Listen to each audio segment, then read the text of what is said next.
Right, okay, so this is lecture 2, and what I'll do is to continue on with, so what I'll do today is to continue on with part 1 in the first half, in the first 30 minutes, and I'll tell you about precision CNUB, and then halfway through the lecture, I'll switch gears and tell you about neutrinos in the inhomogeneous universe, and I'll begin with, in that second half, with the theory of inhomogeneities. Okay, so here we go. So in the last lecture, I told you about the CNUB that we predict, and but as you probably also recall from the colloquium I gave on Tuesday, we cannot really yet detect the CNUB in the lab for reasons that these are just weakly interacting neutrinos. They don't really have much energy. They have energies of order 10 to the minus. Now, but nonetheless, it's possible to infer that such a background exists, and the way we do it is to look at its impact on events that take place after the formation of the CNUB. Recall that the CNUB was formed at 1 second after the Big Bang, but you have a number of events afterwards that produce observable effects that, like for example, nucleosynthesis that occurred at a time about tens of seconds to 20 minutes after the Big Bang. The CMB was formed 400,000 years after the Big Bang. And of course, large-scale structure is really late-time universe events. So what we can do is to try to see what kind of imprints the CNUB has left on these different observables. So in part 1, I'll be talking about this n-effective parameter. And in part 2, I will tell you about how you look at neutrino masses and also neutrino interactions. So, and in fact, you can already see from this, these two cosmic pies here, what the neutrinos are doing. So here, if you go to the pie on the right, you see that neutrinos and photons are basically making up 10% and 15% respectively of the energy densities of the universe at the time around CMB formation. And if you take the ratio of, the actual numbers don't really matter, but if you take the ratio of the neutrino energy density to the photon energy density, what you'll find is this 0.67. And this actually just comes from the prediction of the CMB temperature that I showed you in the last lecture. So recall that the neutrino temperature is related to the CMB temperature via this very simple relation. And if the neutrinos are relativistic, which they were at the time of formation, and the CMB, of course, is relativistic, then you can very easily deduce what the energy density of these things should be. Okay? Essentially, the energy density will go like the temperature raised to the power 4th. Okay? And you end up with an expression like this. So this 4 divided by 11 raised to the 4/3, that's just this t to the 4th. And there's also this 7/8 factor in front, accounting for the fact that neutrinos are fermions, whereas photons are bosons. So you have a statistical factor that comes into play as well. Maybe you just evaluate this, that number pops out.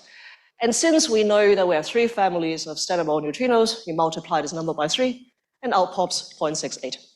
Okay, so that's already there. So that's a standard prediction, but it has become very common practice in the last few decades to, instead of writing just 3, to call this parameter n-effective. Okay, so you float it. Instead of just fixing it at 3, you just say it is n-effective, and then you can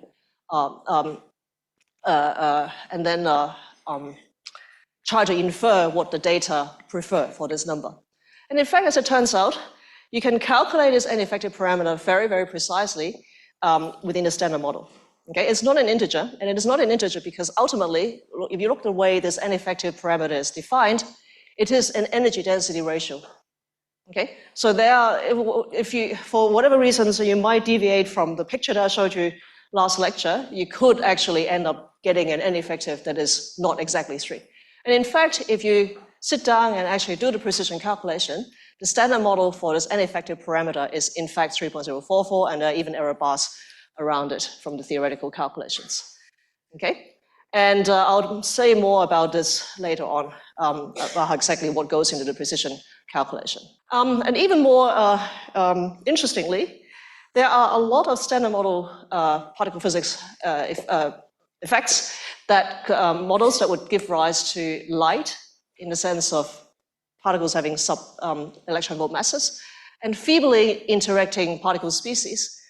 And these things can be produced in the early universe, much like we produce standard model neutrinos. So you have scattering processes, you thermalize these light species, they're feebly interacting. And what it means is that it's possible to create a background of these feebly interacting particles, just like the C nu B. And from the cosmological perspective, if you make a background of feebly interacting particles, it's no different from a neutrino background.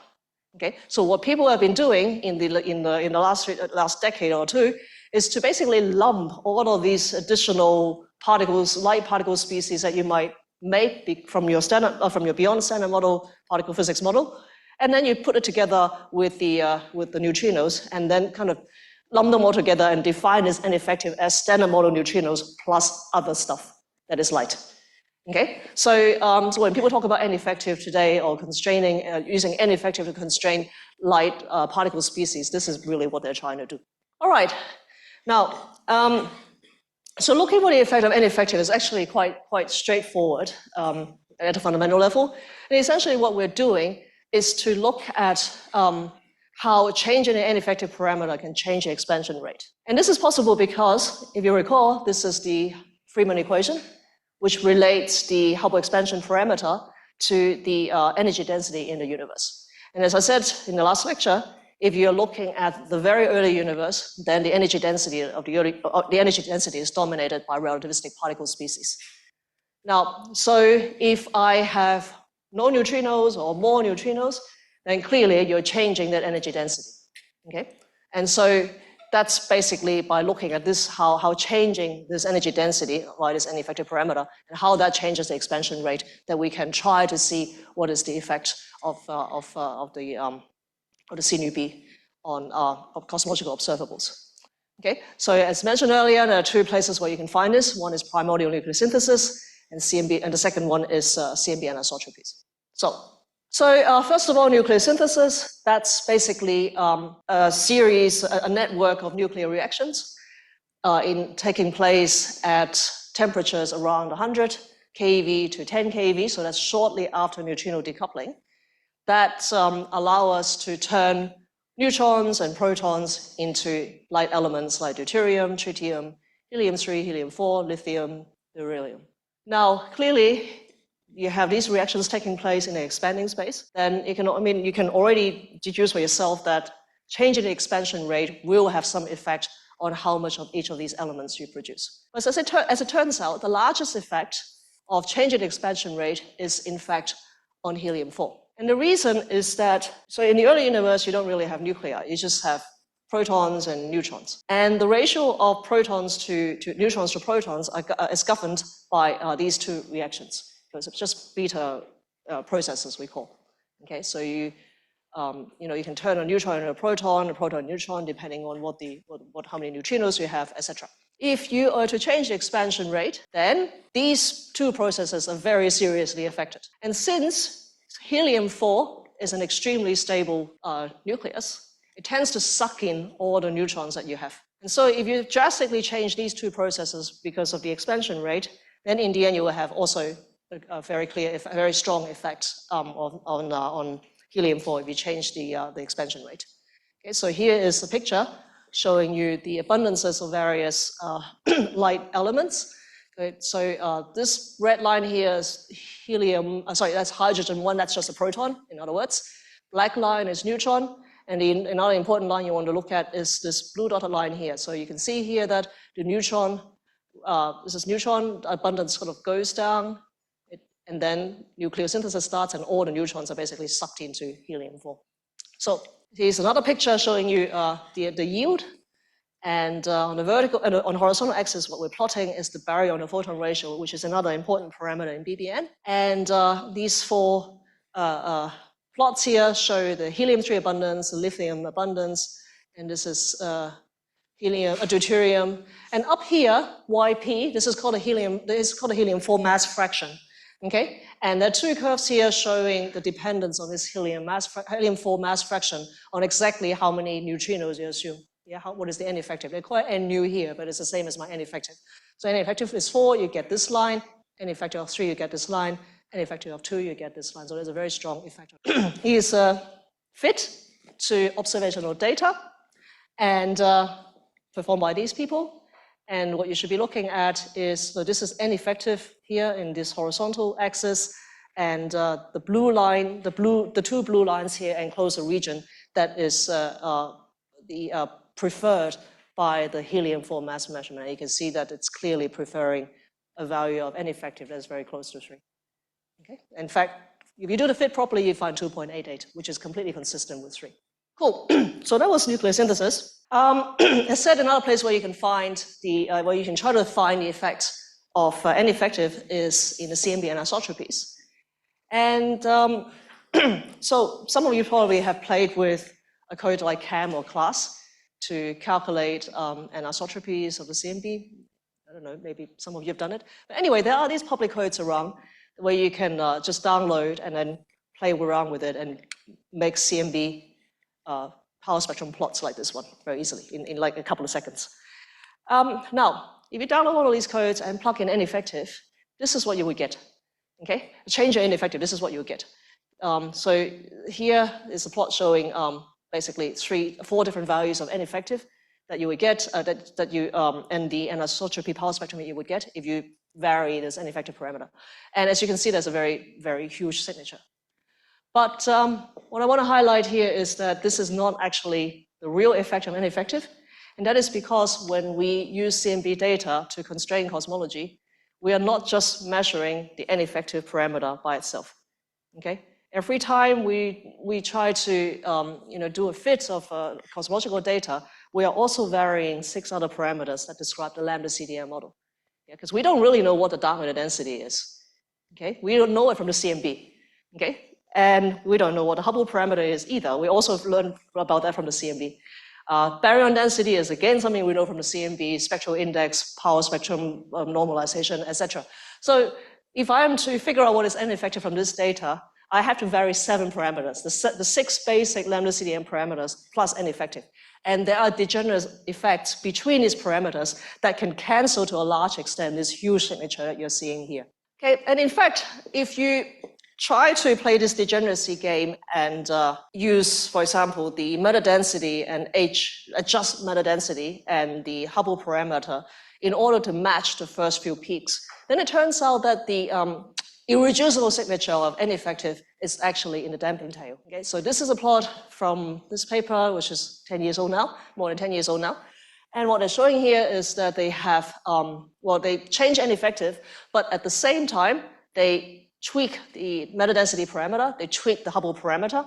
So they tweak the matter density parameter because if you change N effective, you shift the epoch of equality, but you can bring it back by tweaking the matter density parameter. But doing that would upset the location of the first peak, but you can also bring it back by tweaking the H parameter. So that's what they've done. Okay, so they tweak these parameters to match the first peak and almost the third peak, and this is what's left that you just can't tweak away. Okay, so that's the irreducible signature of N effective. It's in the, yeah. Well, the thing is that you don't know what the measured value is. The measured value is always tied to the cosmology that you put in. So, and now my cosmology has N effective as a free parameter. So I can change it to whatever, or I can change the omega M or H to whatever I like, as long as it matches the data that I see, it's fine. Yeah. So that, yeah.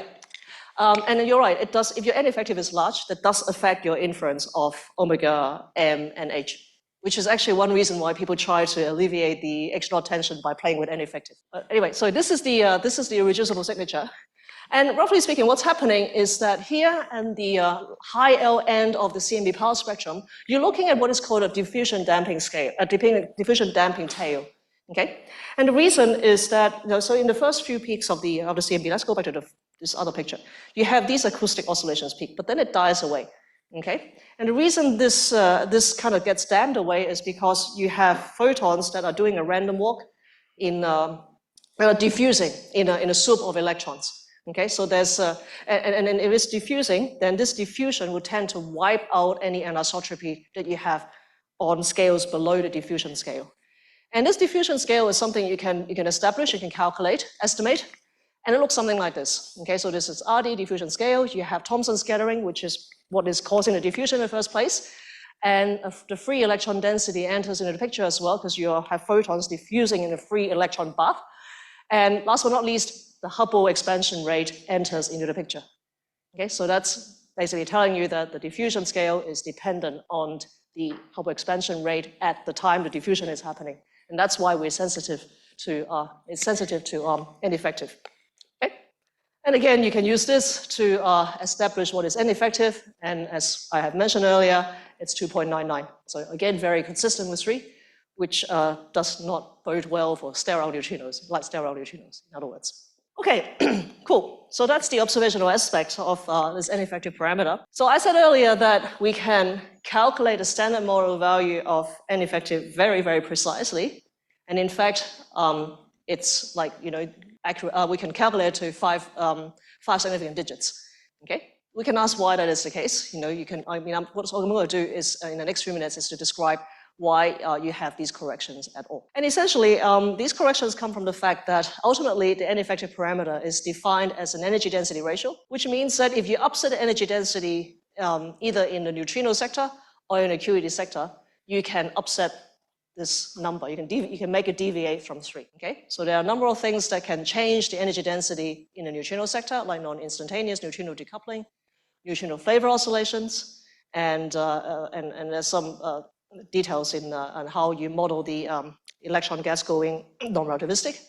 And of course, you can also change make the QED energy density, the QED sector, in the QED sector, the photon energy density can deviate from an ideal gas value if you have finite temperature effects in the QED plasma.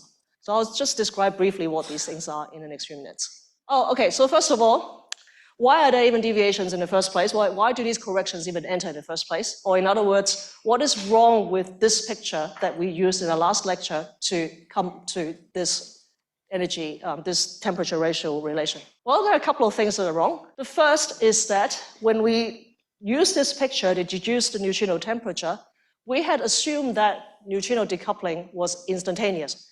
We just said that it happened at 1 MeV and that's it. But in reality, that is not true. And that is because the neutrinos come in the Fermi-Dirac distribution, right?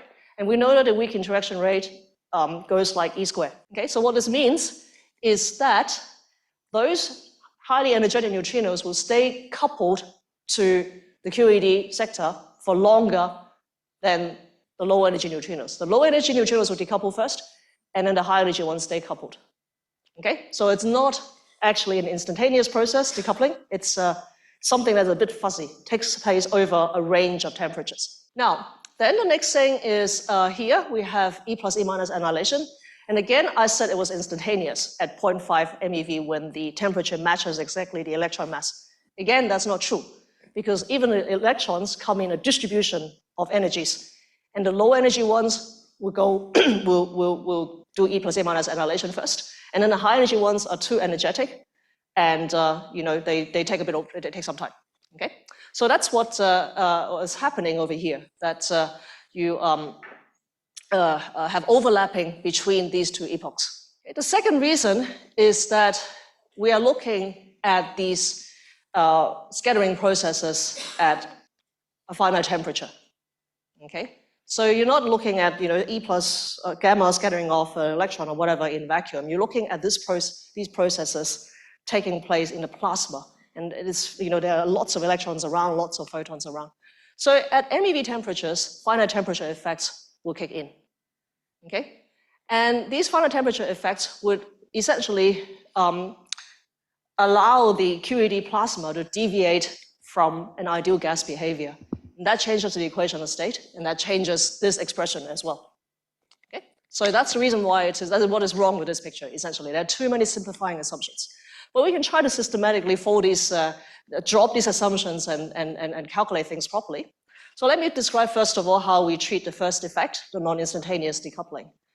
And the way to do this is to make use of the Boltzmann equation. And in fact, in any early universe calculations where things go out of equilibrium, you take out your Boltzmann equation. Okay?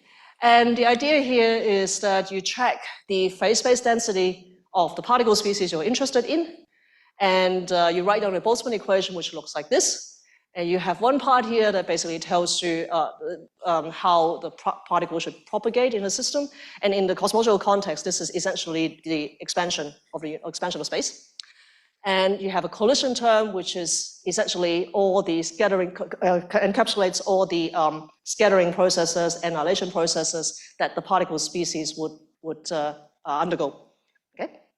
Now, this collision term can be quite ugly. So if I think about a two-to-two process, then the collision term would look something like this. So this is this process, 1 plus 2 going to 3 plus 4, and you have this rather ugly 9-dimensional phase-space integral that goes into the collision term. And you write down one of these things for every momentum mode, for every particle species that you want to check. So staring at the collision integral, it has a matrix element that describes the scattering or annihilation or decay, whatever you want, process that affects the particle species 1. And this term here is just energy momentum conservation as usual. And you have a bunch of quantum statistical factors to describe, whether you have, to describe Bose enhancement. If you have bosons, that will be a plus, that's Bose enhancement. And you also can have Pauli blocking for fermions, in which case you pick the minus sign. Okay, so you're going to do this for your particle species. For those of you who have worked with baryogenesis, leptogenesis, or dark matter production, there's a simpler version of the Boltzmann equation where you check the number density, but that's highly simplified, and to get to that point, there are actually about 5 assumptions. So this is actually the more basic form of the Boltzmann equation. Now, that's just the standard Boltzmann equation, but since we're interested in neutrinos, neutrinos also do one more thing, and that is there's flavor oscillations. Okay, so that complicates the picture a bit, and it also means that instead of just using the Boltzmann equation, we need to upgrade that Boltzmann equation to the quantum kinetic equations. And essentially what you do is, well, the Poisson brackets become a commutator as per usual, and what you track, instead of just phase-space density, you'll be tracking this density matrix. So in the case of 3 flavor oscillations, this density matrix will look something like this. You have this complex matrix, and essentially the diagonal elements here are the same as the occupation numbers, so the same as F1, so that would be Fe, F nu, F tau, like so. And the off-diagonal elements would essentially contain information about coherences or oscillation phases. Okay, so the Hamiltonian that appears in this equation here is just the standard oscillations Hamiltonian. So you have this part here responsible for vacuum oscillations. So you have 3 masses, mixing matrix, and then since we are looking at oscillations in a pretty dense medium in the early universe, like thermal soup of things, there are also matter effects. Okay, so because you have neutrinos doing forward scattering on the electrons, on the positrons, and on other neutrinos. So that's a fairly complicated matter effect term that you have to add to this picture. Okay, for the collision term, the processes that we need to include are essentially these ones, because these are the, this one? It does, actually, it does. It is very nonlinear, indeed, completely correct, yes. So the matter effects here will depend on neutrino density matrix. Yes, in a pretty complicated way. So I said the collision term is here, and it encapsulates all the scattering and annihilation processes. And in present-day calculations, what we do is to check these weak interaction processes, okay? Because these are the ones that can go, these are the processes that can go out of equilibrium in this time frame.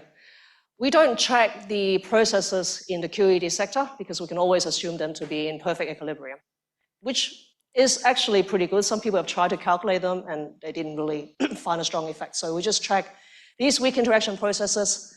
At the moment, we only look at 2-to-2 scattering processes at leading order. It suffices for the purpose. But let me also mention that it's been a bit of a popular game lately to calculate these effects to next to leading order. So essentially what you're doing is that you look at these processes of neutrinos interacting with electrons or positrons, and then every time you see an electron or positron, you try to correct it with some QED correction. There's one claim in the literature at the moment that this leads to a rather large effect, but then there are also other people who kind of disagree with this statement. It's not there's no complete picture yet. It's work in progress, so stay tuned, and hopefully we'll have something to say on this front in the next months. Okay, cool. Just as an aside, because a lot of you have asked me about sterile neutrinos, this quantum kinetic equation formalism also applies if you're interested to calculate sterile neutrino production.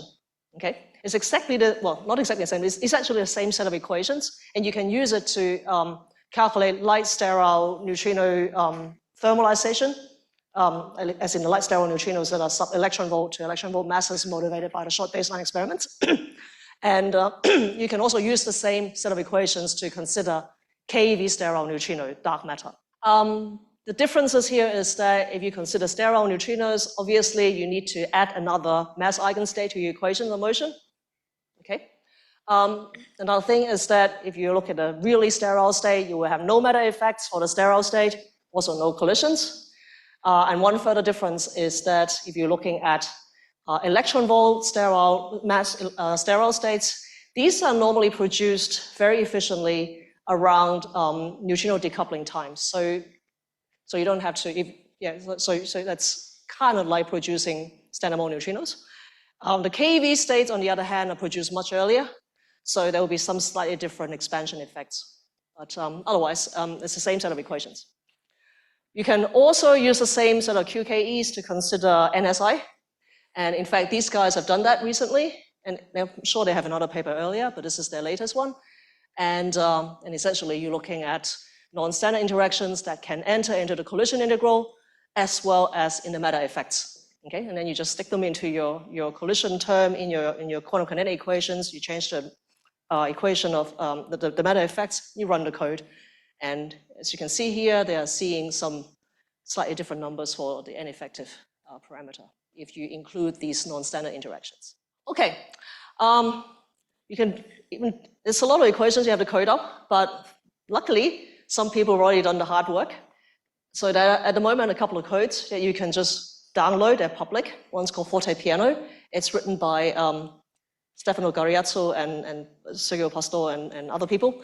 And this is a code that is capable of handling 3 active neutrinos and 3 sterile neutrinos. But as I understand, it's CP symmetric, so you can't put in a CP asymmetry in there. But it can also be run in a precision mode that includes all the QED corrections, etc. You can download it here. The second code is Lasagna, is from the Aarhus group in Denmark, written by Thomas Tram. And it can only handle 1 active and 1 sterile, but the advantage of that code is that they include the possibility of a CP asymmetry. So again, you can download that here. Right, second thing I want to say is just a very quick word about these finite temperature corrections that would lead to this expression being wrong, this entropy expression being wrong. And essentially, it concerns these interactions in the QED plasma. So you have, gamma and E plus E minus interacting. And these interactions can lead to a deviation of the equational state for the QED plasma. Here's a schematic of why that is so. So if you think about our idealized picture of how we describe particle soups, we're always working in the ideal gas limit, where you have particles flying around, but they are always flying around in straight lines. Okay? And they don't know about each other. They only know about each other at the instant they collide. That's the ideal gas picture. But in real, and so with this ideal gas picture, you can establish the energy density of your stuff, and that would just be summing up the rest mass of the particles that make up your gas and the kinetic energy of the gas particles. And the pressure term would also come purely from kinetic energy. That's the ideal gas picture. Reality is different, okay? And now at TeV temperatures, I can switch on the interactions, and these interactions are non-trivial. And once you switch them, what happens is that now these electrons and positrons and photons, they start noticing each other. They start knowing about each other. Okay, so the first thing that would happen is that they will pick up a kind of matter effects, basically. So they'll have a T-dependent thermal mass because of the fact that they are interacting with other particles in the bath and they feel each other. So in the end, you have a T-dependent dispersion relation for the particles. The second thing is that now we have to worry about forces. And what do forces do? they bend your paths. Yeah, that's an interaction potential you have to worry about, and that tends to bend the paths of the particles. So in the end, what it means is that when you look at the energy density of this path, it's no longer the simple kinetic energy plus rest mass. Now you have to worry about the kinetic energy as modified by the interaction, and the masses of the particles as modified by the interactions, plus there's an interaction potential energy that you have to take into account. Okay? Same with the pressure.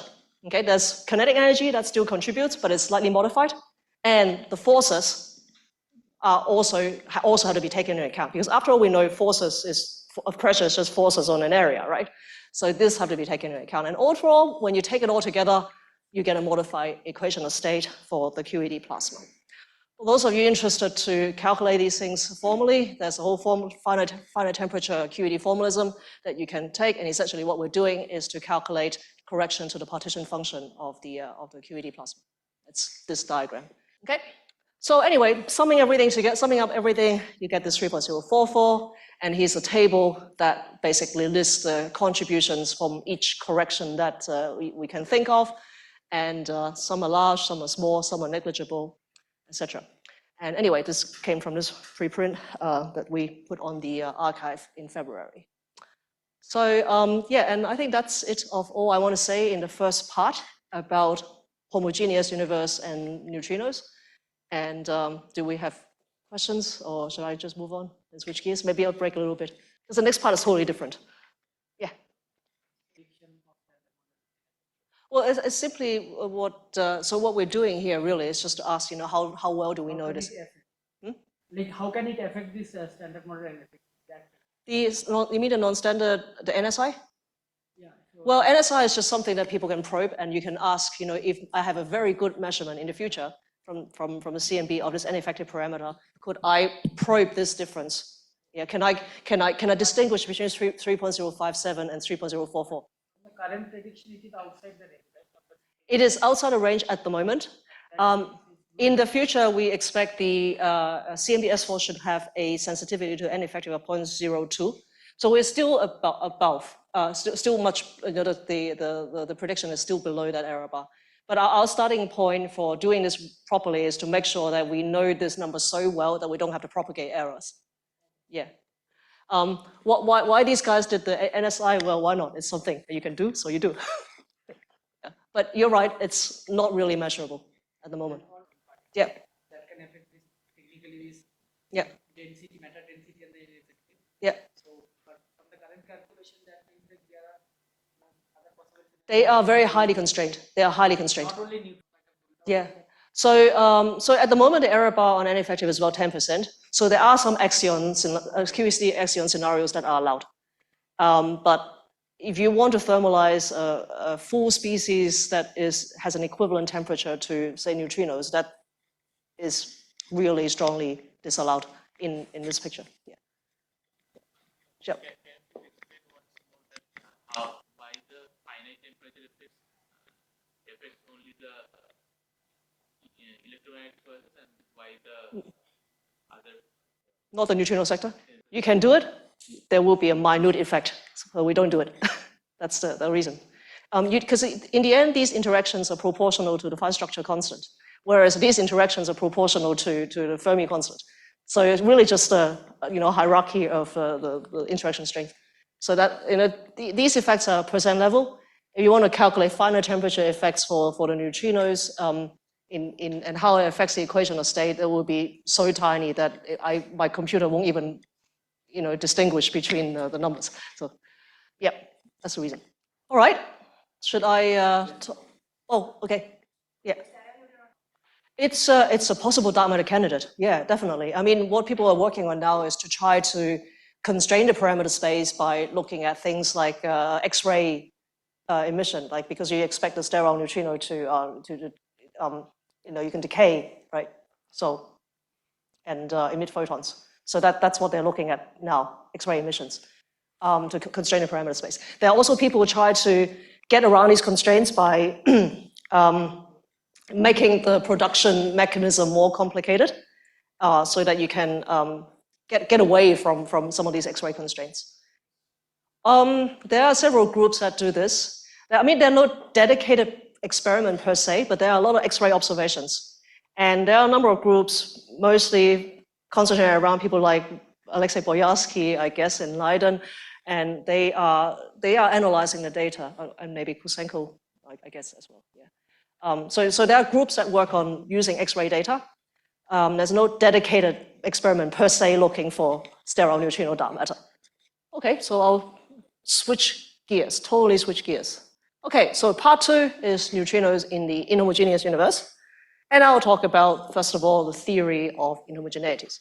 Okay, so I'm really switching gears now. This is totally different. So physics concerns basically this epoch here. So after a pretty late universe, around CMB times down to large-scale structure times. And here we go. So just an overview. So in the first half, we talked about the universe as if it was completely homogeneous and isotropic, which is a pretty good assumption if on large scales. But in reality, we know, of course, that the universe is not homogeneous or isotropic because we have structures. You know, I'm an inhomogeneity, for example. Everything here is an inhomogeneity. And here, this picture here shows, on larger scales, this picture here shows red galaxies as observed by the Sloan Digital Sky Survey, and each dot here is a galaxy.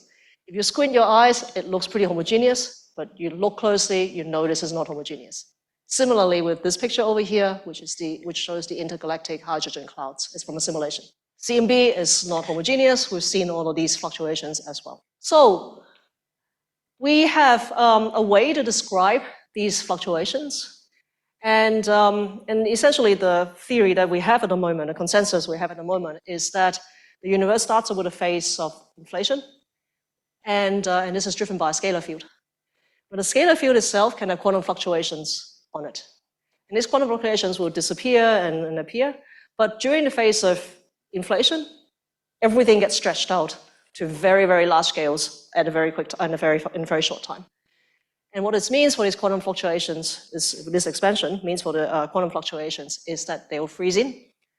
And since you have bumps on your scalar field, that would also imprint on the space-time fabric, and that are essentially producing the seeds for those fluctuations on the space-time metric are essentially providing the seeds for the fluctuations that we see in the CMB in the large-scale structure. So that's the initial conditions. Now, over time, these fluctuations will evolve under 2 competing effects. One is gravity. Okay, so gravity tends to want to pull things in to make the dense regions that are even denser and the empty regions even emptier. But at the same time, you also have to worry about the fact that a lot of things have pressure. Okay, and pressure tends to push things out. So there are these dual effects of gravity and pressure, and they tend to, and depending on who wins, you'll either damn out the inhomogeneities or you amplify them. Okay? And all of that takes place roughly from just after neutrino decoupling, across matter radiation equality, and then down to the present time. There are 2 observables that we have. You can either look at the perturbations in the photons, that are basically the CMB and isotropies that we see today, and you can look at the perturbations in the non-relativistic matter that's left behind. So dark matter, baryons, neutrinos even, and that's basically responsible. That's basically what we mean when we say structure form. We look for structure formation evidence of perturbations. Okay, and to describe these 2 things, what you need are basically 2 theories, and you need relativity because that is theory of gravity, and Boltzmann equation.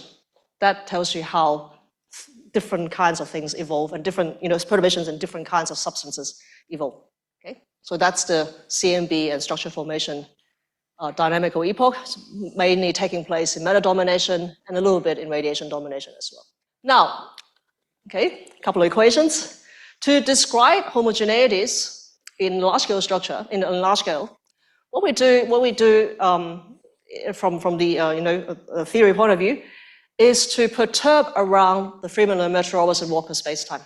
So in the last lecture, I showed you the Fermilab-Lemaitre-Robertson-Walker metric, which is quite simple. But now we have perturbations, so what we need to do is to perturb that metric a little bit. So here's your metric, G mu nu, and G bar mu nu is the FLRW metric, and then you add a tiny little bit of perturbations. okay, which is much less than 1. That's the gravity part. And you also do the same thing with T mu nu, the stress energy tensor that describes the stuff in your into the universe. Again, that's the standard homogeneous and isotropic T mu nu. You perturb it a little bit. Now, if I'm interested in only large-scale structure or CMB, it suffices to perturb things to linear order, and that is because ultimately these perturbations are of order 10 to the minus 5. So perturbation theory is pretty good. But if you go to smaller and smaller scales, at some point perturbation theory will break down, and but that's a different subject. Okay, but let's just stick with this linear picture for now. So then what do? You have Einstein's equation that allows you to relate how h mu nu, the perturbation in the metric, evolve due to perturbations in the stress energy tensor. And what the Boltzmann equation does is to tell you how the perturbations in the T mu nu evolve according to the metric perturbations and the properties of the stuff that you have. Okay, so that's the basic picture. Just one more thing I want to say is that like any space-time metric, you have 10 degrees of freedom because it's symmetric. But however, 4 of these degrees of freedom are not physical. They're called gauge degrees of freedom, and it's related to, at the most basic level, related to how you choose a coordinate system. Okay, so the remaining 6 physical degrees of freedom can be classified into scalar, vector, or tensor modes.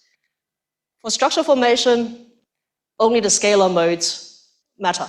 Okay, the 2 vector modes are gravitational waves, which are just basically the 2 polarization of a gravitational wave, and the 2 vector modes are not there at all in standard inflationary lambda CDM.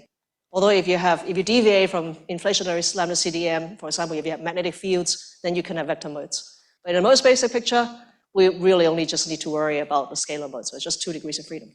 And the simplest way, I think, to represent these 2 degrees of scalar degrees of freedom is via this conformal Newtonian gauge. And so if you just stare at this and ignore these, ignore phi and psi for the moment, it's just a very basic Freeman-Lemaitre-Robertson-Walker metric. I've defined a new time variable. So this is cosmic time, this is conformal time, but don't worry about this. This is a detail. And these 2, phi and psi here, are the metric perturbations. This is a nice metric to use because you can relate it back to the weak field metric, which everyone has seen. And also in a non-relativistic limit, phi is equal to psi, and that corresponds directly to the Newtonian gravitational potential, so it makes it very intuitive to understand what's happening. So I'll use the conformal Newtonian gauge in the following. Okay, now so that was the metric. And here is the perturbations in T mu nu, so in the stress energy tensor. And as seen in the homogeneous and isotropic case, you'll write down 1 T mu nu for every substance you want to consider. So let's say you take one substance A, or whatever, and you have an unperturbed part for the stress energy tensor, okay, that which we already discussed in part 1. And then you have to add to it all of this stuff over here, okay? So you have the density perturbations over here, energy density perturbations here, you have pressure perturbations here in the diagonal, and you also have these off-diagonal terms. So here in the space-time part, you have the velocity perturbations. These are velocity perturbations, V. And you also have, in the space-based off-diagonal parts, the anisotropic stress. Okay, so when you are considering inhomogeneities and anisotropy, you need to consider the evolution of all of these different components at the same time. Okay, so it makes it a lot more complicated than dealing with a homogeneous and isotropic universe, obviously. Okay, so that's the basic thing we do, a fundamental thing we do. So what do we actually do in the standard inflationary lambda CDM model? Well, in standard inflationary lambda CDM, we track 4 forms of matter and energy. We track cold dark matter, we track protons and electrons, and which are collectively called baryons by cosmologists, which is a bit weird, but we call it baryons. And we check photons, and there are lots of those, that's the CMB. And we also have 3 families of neutrinos. And we pretend they're, in standard lambda CDM, we pretend they're massless. Now, if these things look kind of arbitrary to you, they're not. Because if you think about the properties of each of these substances, they are kind of limiting behaviors of, that things can have. So cold dark matter is just a non-relativistic, non-interacting stuff. Massless neutrinos are relativistic and non-interacting stuff. Photons are relativistic and interacting, and baryons are non-relativistic and non-interacting. So that's basically what we're doing. We're just looking at limiting behaviors. And each form of matter, you write down a Boltzmann equation, and that basically tells you on the left-hand side, that this here, the Christoffel symbol tells you what the gravitational effects are doing. And then on the right-hand side, you have the non-gravitational collisional effects. Okay? And of course, everything interacts with the metric because everything feels gravity. And the gravity part is supplied by the Einstein's equation. Now, here is a selection of relevant equations that we solve in order to describe this lambda CDM universe. That's the metric over here. And the Einstein's equation allows us to relate the metric perturbations to the perturbations in the stress energy tensor. Okay, so relating these two is Einstein's equation. And then we also have all of the Boltzmann equation for CDM, photons, massless neutrinos, and baryons. These don't look like the Boltzmann equations anymore because we normally manipulate them a bit to make it easier to solve. But ultimately, these are derived from the Boltzmann equations. I'm not going to go into any of the details about what to do with these equations. If you're interested to find out more, you can read Marr and Birchinger, which is like the standard reference for this kind of calculations. And also, luckily, you don't have to code these equations up either, because there are two publicly available numerical codes with all of those equations already coded up, and you can download them. One is called CAM, it's written by Anthony Lewis at Sussex, and class is from Julien Lescourt in where is he these days? Aachen. And they are publicly available. You can just download them and select your cosmology, press the button, and you'll get all the predictions for the CMB and for the matter power spectrum. These codes are optimized for lambda CDM, okay, because that's the preferred cosmology today, but they can be easily modified to do whatever other funny physics you want, exotic models. Okay? You can change the dark energy, you can change whatever you want. There's also a couple of references if you're interested to find out more about the formalism of cosmological perturbation theory. Now, so next thing is, how do neutrinos, real neutrinos, fit into this picture? Well, clearly, the first thing is that real neutrinos are massive, which means that this picture is not completely right. Okay, the original picture is not completely right. In fact, what happens if we have massive neutrinos is that the three families of neutrinos that were originally relativistic at the time of production of the formation of the CNUB, they will eventually become non-relativistic because of redshifting. But that is not to say that they are the same as cold dark matter. And that is because for neutrinos of sub-electron volt or electron volt masses, the relativistic to non-relativistic transition happens at a very late time. We're talking about a redshift of about 100 to 1,000. Okay? CMB happens at a redshift of 1,000. So what it means is that this transition from relativistic to non-relativistic in the neutrinos is actually happening while the CMB is being formed and while the large-scale structure is being formed.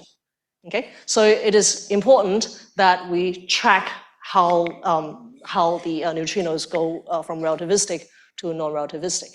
Okay? And to do that, again, we have to go back to do this tracking, then we have to go back to the Boltzmann equation, which is the same Boltzmann equation that we write down for every particle species that we deal with, and even for massless neutrinos. So it's fundamentally no different from the massless case. But what complicates things when we track massive neutrinos is that every time you add a mass to your equation, you're introducing a new energy scale. And in terms of solving differential equations, you're introducing a new time scale as well. And so what it means is that instead of pretending that all your neutrinos are just relativistic at all times, you need to track how every momentum mode goes non-relativistic as the neutrinos evolve, as the universe evolves. Okay? And so in practice, what it means is that there are about 10 to 20 times more equations you need to solve every time you include a new neutrino mass. And that is the reason why cosmologists are very reluctant to calculate the effects of massive neutrinos or three masses or whatever, because it just takes so long to do. Okay, you just have so many equations to solve.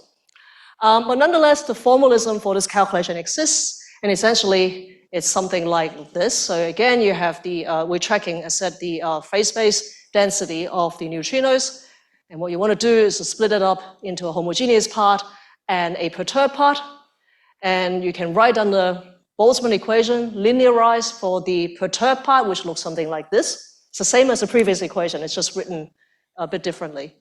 Next thing we need to do is to do a Legendre decomposition, and you decompose the Boltzmann equation into via this Legendre decomposition as well, and then you end up with a thing called a Boltzmann hierarchy, okay, which is a term you probably have heard.